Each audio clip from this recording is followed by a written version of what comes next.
Hey, Bedros Keuilian here, and I'm founder and CEO of Fit Body Bootcamp. And today I want to talk to you about a long overdue video that I've been meaning to make, which is how to find the best fitness franchise model for yourself. Now, I should give you a full disclosure. I am the founder and CEO of Fit Body Bootcamp, so naturally I have a vested interest in you looking into and considering getting on board with the Fit Body Bootcamp franchise. However, I've done a lot of research while creating our franchise model, and I wanted to share this with you if you're out there looking for the best fitness franchise model to get into. So here's some things you ought to look out for, and here's some things you ought to consider asking the franchisor before getting on board with them. Thing number one is, what is the buy-in fee? And what does the buy-in fee cover? Now, typically, every franchise has a buy-in fee, and that is a source of profit for them, and it's also a source of revenue for them to use for the deliverables they're going to give you in the get-go. For example, with us, we make you a customized website. We're going to send you 14 DVDs in the mail, etc. We're going to do search engine optimization right off the bat. We're going to have you on the phone with a business coach, and so all those costs do have to get covered. Now, the difference is, what is this franchise charging you? Because if it's charging you $45,000 to $85,000 to come on board, you've got to ask them, what exactly does that cover? Thing number two to look at is the equipment that you're going to buy. Many franchises out there will ask you to buy the equipment through them, and when you buy the equipment to build out the franchise through them, there's a significant markup. And while I'm a big fan of free enterprise and everybody profiting, it's in your best interest to find out what the equipment cost is going to be in addition to the buy-in fee, and what your limits are, whether you can shop outside for the best discount or if you're committed to purchasing that equipment from them. Thing number three to ask and look out for is, what is my franchise royalty fees? Now, the standard practice out there is to charge between 6 and 8% of your gross monthly revenues, which again, depending on the service that they're offering and the support they're giving you as you're on board with them, that may be an awesome thing.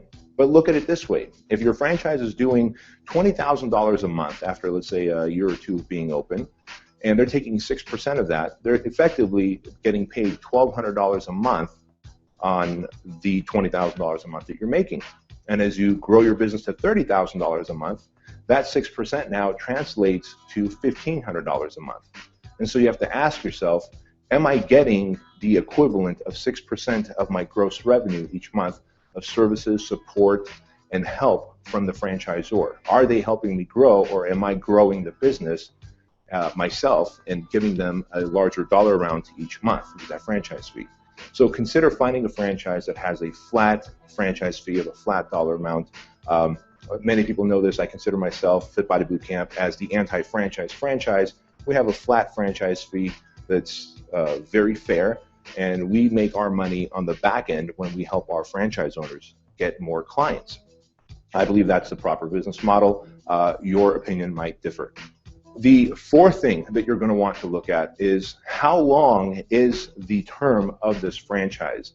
Now, again, standard practice out there is as much as 10-year commitment to a franchise, which is okay. You know, there's plenty of franchises out there. Subway comes to mind, McDonald's comes to mind. Now, if you're not comfortable with the track record of that franchise, they haven't been around long enough, they're not a big national brand yet, you may not want to consider signing an 8 or 10 or even 20-year franchise agreement with them, right? So that's something you definitely ought to look out for as well.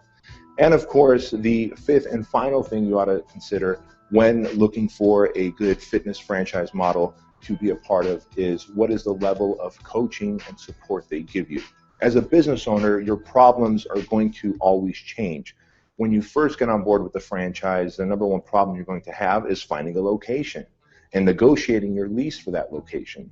As you grow, you're going to have probably marketing and sales problems, right? All good problems to have, good challenges to have. But if you have the support from the franchisor in helping you negotiate the lease and guiding you in the size of location you're looking for, the demographics to open up in, you're going to have a greater success rate from the get-go. And so as you get into your location and as you grow your location, you're probably going to need more staff.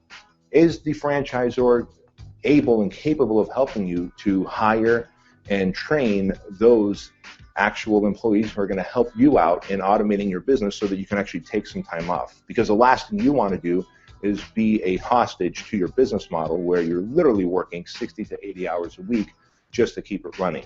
I've seen plenty of people who own franchises out there, and as I've talked to them, we've come to realize that they'd be better off having a high-paying job where they can have more time off than owning their franchise.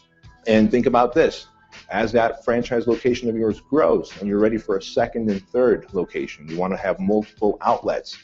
Is the franchisor able to coach you, consult you, guide you, and help you in developing systems, processes, and automation so that you can grow to location 2, 3, and 4?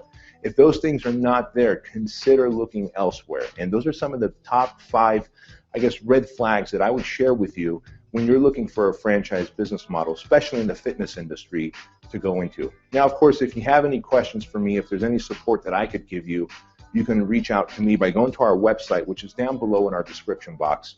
I'll talk to you later. Bye-bye.